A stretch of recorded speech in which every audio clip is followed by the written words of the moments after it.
idea of climate change. Professor Plater. Well, thank you for coming. I'm a geologist, and the one thing that we miss out on in looking at climate change is the past. Climates have always changed. Climate changes in the past have been greater and faster than anything we experience in our lifetime. And sea levels have always changed.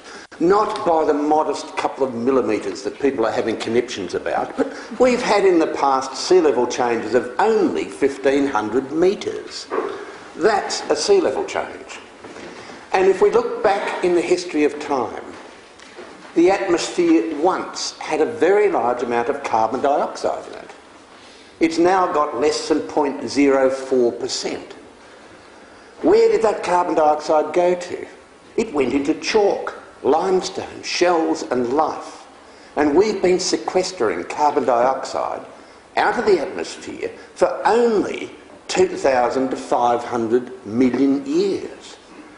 This planet has been degassing carbon dioxide since it first formed on that Thursday 4,567 million years ago. Carbon dioxide is a natural gas. It has dominated the atmosphere for an extraordinarily long period of time, and we now are at a dangerously low level. If we halved the amount of carbon dioxide in the atmosphere, we would have no terrestrial plants. Carbon dioxide is plant food. It is not a pollutant. To use words like pollution with carbon dioxide is misleading and deceptive. But the past gives us a wonderful story. In the past, we've had 6 major ice ages. We are currently in an ice age. It started 34 million years ago when South America had the good sense to pull away from Antarctica, and there was a circumpolar current set up which isolated Antarctica, and we started to get the Antarctic ice sheet. We've had periods of glaciation and interglacials. We are currently in interglacial. And during that 34 million years, we have refrigerated the Earth. But for less than 20% of time, we have had ice on planet Earth. The rest of the time, it's been warmer and wetter. And there's been more carbon dioxide in the atmosphere. And what did life do? It thrived. 6 of the 6 great ice ages were initiated when the carbon dioxide content of the atmosphere was higher than now. In fact, up to 1,000 times higher. So we have from the geological evidence absolutely no evidence that carbon dioxide has driven climate.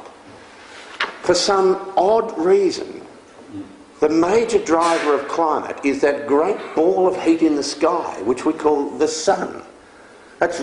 You heard it here first. It's really quite unusual. And we change our distance from the sun. Every 100,000 years, our orbit changes from elliptical to circular. And we have a cycle of 90,000 years of cold and 10,000 years of warm. We're in one of those warm cycles now. And every 43,000 years, the axis of the Earth changes a little bit. And every 21,000 years, we get a bit of a wobble. Each of those orbital events put us further from the sun. Every now and then, we get bombarded by cosmic rays coming from a supernova eruption somewhere out there. And if the sun's magnetic field cannot drive these away, we start to form low-level clouds. We've got extremely good evidence that this process has been going on for a very long period of time. Every now and then continents start to move, and they move at very rapid rates. They move about this much every year. And at one time a continent can be over a pole, at another time it can be at the equator. Those moving continents change the major heat balance on the Earth. And that's the ocean currents. The oceans carry far more heat than the atmosphere. Every now and then, because of major geological processes, we'll get a great bulge on the ocean floor of new volcanic rock. That changes ocean currents. Every year we have 10,000 cubic kilometres of seawater that goes through new volcanic rocks in the ocean floor. That exchanges heat. The reaction between seawater and the rocks stops the oceans becoming acid. When we run out of rocks the oceans will become acid, but don't wait up. It will be a long time. We see 1,500 terrestrial volcanoes on planet Earth. We only measure 20 of them, and very few of those measurements are really accurate, but they tell us that a little bit of carbon dioxide leaks out of those volcanoes. But what we don't hear is that there are at least 3.47 million volcanoes on the sea floor which leak out huge amounts of carbon dioxide. We have got pools of liquid carbon dioxide on the sea floor. So, early Earth's carbon dioxide, where did it go? It went into rocks. Where did it come from? It came from rocks. What did it do to the planet? We did not fry and die. We didn't have runaway greenhouse. Well, that's just geology. That's not important. So let's look at more modern times. In more modern times, we have drill cores that have gone through the ice sheets. Snow, when it falls, captures some air. That air is then trapped in the ice. We can later extract it from drill core and measure the amount of carbon dioxide in the air. And we can see with our cycles of glaciation and interglacials that when we finish an interglacial event, then we release carbon dioxide some 800 years later. So what's that telling us? It's telling us that temperature is driving carbon dioxide, not that carbon dioxide is driving temperature. Oh yes, but that's only hundreds of thousands of years ago, forget that. Well, let's go to more modern times. We've been measuring temperatures accurately since 1850, and the accuracy is plus or minus 1 degree Celsius for those ancient measurements. We are being told that this 0.7 degrees Celsius rise is going to create a disaster. I've only got to move over to here, and I've had a 0.7 degree Celsius temperature rise. Where do you people go for your summer holidays? You go to a warmer climate. We are creatures from the Rift Valley. We like warm climates. If someone from Helsinki moves to Singapore, there's an average temperature rise of 22 degrees Celsius. Singaporeans don't drop dead in the streets from the temperature. So we are creatures of warm climates, and we've been measuring temperature, and we have seen a slight warming from 1860 to 1890, and then a slight cooling until 1910, then a warming until 1940, so much so that the Northwest Passage was open, then a cooling until 1977, and then a warming until the end of the century, and now we're in a period of cooling. So we've had these cycles of warming and cooling. Strange that these cycles are actually related to changes in the heat balance in the oceans. So we have these 60-year cycles over a long warming event. We are in a period of global warming. It has been warming since the Maunder minimum 330 years ago. These were the times when you had the ice fairs on the Thames. These are the times when the Dutch masters painted hoarfrosts and bitterly cold conditions. That was the time when the sun was a bit inactive and we had no sunspot activity. So we're in a long period of warming, and one of the questions that I ask in this book is which part of the last 330 years of warming is due to human activity and which part is natural? These are questions that kids should ask their school teachers, and they're deliberately unanswerable questions, because I am of the view that many children are getting fed environmental propaganda in the schools and are not being given the critical and analytical facilities to be able to dissect an argument. So we're in a period of warming. What's the worry? It's quite normal. And let's just look at history. The one thing that the climate industry, which it is, ignores is history. In Roman times, it was warm. It was considerably warmer than now. And we know that. They kept good records. They grew olives up the Rhine River as far as Bonn. They had wine grapes in Yorkshire. We know from their clothing that it was warm. Possibly they were going to an orgy, but I think it more likely it was warm. And that warming suddenly stopped in 535 AD. And we entered the Dark Ages. And in 535 AD we had Krakatoa fill the atmosphere with aerosols. And it wasn't a big volcano. Only 30 cubic kilometres of aerosols go into the atmosphere. We've had bigger ones in Yellowstone. We've had even bigger ones in New Zealand, where 10,000 cubic kilometres of aerosols have gone into the atmosphere, and we pray for another one because that's the only way we'll ever beat them at rugby. Just wipe them out. We had 2 volcanoes, one in Rabaul and one in Krakatoa in Indonesia in 535, 536. We went into the Dark Ages. It was cool. What happened? Crops failed.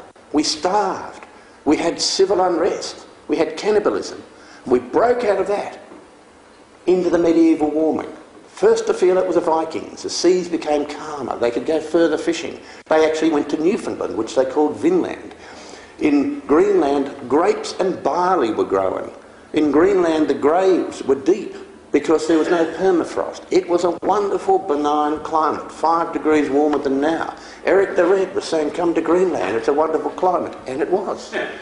And then we went through a period of solar inactivity, and in 23 years, we went from the medieval warming into the Little Ice Age. And that Little Ice Age ended 330 years ago. So what do you think would happen after a Little Ice Age? Do you think it'd get colder, or do you think it'd get warmer?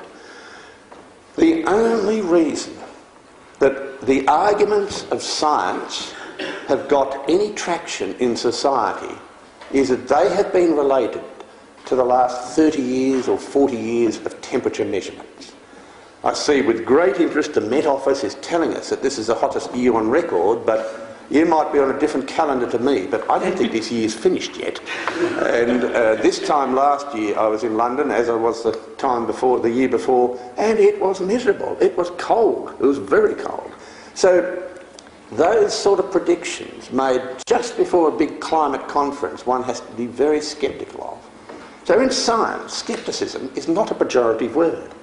In science, there is no consensus. In science, there are constant battles. A good example, we all knew that we got ulcers from an acid stomach and from stress, so we took pills and rubbed our bellies and hoped the ulcers would go away, until 2 scientists who were not following the mainstream, who were not following the consensus, were arguing that this was due to a bacterium, and no one listened. Ultimately, one of them took the bacterium, developed ulcers, took the antidote, and for that they get a Nobel Prize. You do not get a Nobel Prize for following the consensus or saying the science is settled. I believe we've had an enormous corruption of science and the scientific method. I believe that the monies that are floating around for climate research, which is a current fad and fashion, are quite perverse. I believe we're putting science backwards, and come the next inevitable pandemic, we may not have the weapons to handle it. We might go waving herbs and chanting rather than creating an antidote. So this, for me, this climate industry has been a huge attack on the scientific method. It has been an attack on my science and history, and things, fortunately, are changing. I finish with one last point.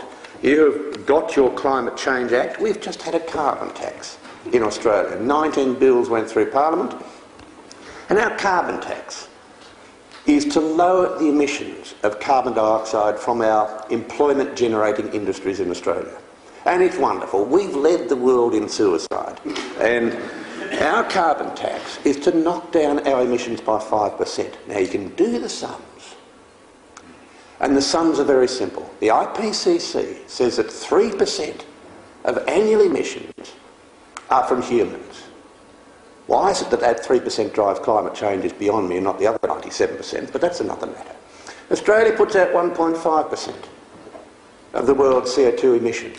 You can do the calculations, and by Australia knocking back their emissions by 5%, we will, by the year 2050, have lowered global temperatures by 0.00007 degrees Celsius. So I do hope you enjoy our sacrifice in giving you a warmer climate here in England. Thank you.